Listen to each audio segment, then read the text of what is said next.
Ladies and gentlemen, welcome back to my channel. My name is Juan Mendez, your favorite YouTuber, and we're back with a very special video, and that is Penn State Women's Soccer Season Preview. We already did the men's, but I left this one for last in these two season previews because I needed to do a little bit extra research. Very mild research, but I'm very excited about what's to come with this team. The record of this team, 12-8-1, 7-2 at home. The two losses were against Ohio State and Northwestern, I believe. I was there to watch those. They were back-to-back, but they were able to rebound after those two losses. 4-5-1 away, and they made it to the Sweet 16 in the NCAA tournament. They were defeated by South Carolina, but they defeated Monmouth at home, and they defeated Southern California away. Very accomplished team here, but there's also a lot of individual accomplishments. Big shout out to Sam Coffey, 8 goals, 8 assists on 51 shots last season. She also got to have here a little cheat sheet. 42 goals, 54 assists in her entire career with Penn State. I believe only 50 athletes in NCAA soccer in general have done that. Sam Coffey, huge legacy in this team. Talking about legacy, somebody currently building it is Ali Schlegel. 10 goals, 4 assists, 56 shots. Ali Schlegel, that's my striker. That's our striker. Ali Schlegel is the face of the offense for this Penn State team. We'll talk about her a little bit later. Peyton Linen. If something stands out in this team is the fact that Peyton Linen has, this last season, 7 goals and 3 assists in only 11 games. That's about half the season. She was injured for most of it, but when she was there, she was scoring hat tricks. She was coming in the second half and scoring instantly as she did against Monmouth. She is a fantastic piece to this team, and if Ali Schlegel is not dangerous enough, you have Peyton Linen backing it up already. The strike force next year is something I'm very excited about. And of course, Kerry Abello, also in the big leagues in the Orlando Pride. We know her versatility. She did a lot for the Penn State team. Defense, midfield, some offense in there, some crosses, assists. Another legacy player for the blue and white. With that, we should talk about the lineups. The classic, we're going to take a look at the OG lineup from last year. Specifically, they won against South Carolina. I believe Jilly Shimkin, Mika Simon did not play on that game, if I'm not mistaken. So we're going to take a look at it. I'm going to put it on my screen, and we could do a little bit of analysis. So this is the old squad. We have from the back, Catherine Osmond. She's going to come back again. We have Wheeler, Kay Wiesner, Maddie Myers. Now, remember, there's never an official formation for these college teams. I don't know why. So a lot of this is guesswork because all of these players are shifted very frequently. With that, these are just educated guesses as best as I could, because a lot of these players are listed as forwards, but they play at the back. Corey Dyke and Natalie Wilson do a fantastic job as holding midfielders, and I'm pretty sure they're the two that started in this game in that order. Devin Olive a little bit more forward, if I'm not mistaken. Wasserman in her preferred right side, right mid, kind of like Abello does on the left side, And up top, of course, Sam Coffey orchestrating everything, and Ali Schlegel finishing things off. A very solid team. I think it's time to look at the new lineups. This is just me getting some inspiration from the classic Penn State look from last year into what could happen this year. And the first thing you might notice if you go from bottom to the top, I want Mika Simon. I believe that is how it's pronounced. I always try my best to pronounce everybody's name right.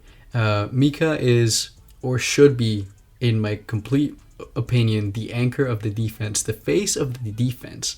That is the role she deserves in this team. She started playing as a defensive center mid, but she's been shifting back a little bit, and her presence in the back was very efficient in the spring game that I watched against Lehigh, and she did fantastic. She did a great job. I'm going to keep the trio there. I'm going to keep Devin Olive, Corey Dyke, and Natalie Wilson in the middle area. I feel like them three work really well together at this point. They have the chemistry. It's a really good triangle. It might switch a little bit in terms of positioning, but I think that's the triangle that might start next year. On the left side now, I put Rachel Wasserman on the left here because I've seen her play on that side a couple times to free up space, for example, Linehan, or like we see here, Olivia, I say D'Amico, but it could be D'Amico. let's say Olivia D'Amico, who plays on the right. Most of the time she comes in the second half, brings a very, very good spark of speed, a lot of energy, a lot of just really good energy that you enjoy from a right wing, right mid, even right wing back in this formation here. So this is what could happen. However, what I'm not a huge fan of this lineup here. By the way, I didn't even mention it. Ali Schlegel, Peyton Linen. I'm pretty sure that's what's going to happen. You're going to see a lot of them two up top playing through balls, playing 1-2s, triangles. It's going to be scary for defenses. And again, no Jilly Shimkin. She transferred to the University of Texas at Austin. And that is a perfect segue for the new look of Penn State. Because this lineup here, it's giving a little bit of weakness on the wings in terms of Wasserman is more of an attacker, same as Olivia D'Amico.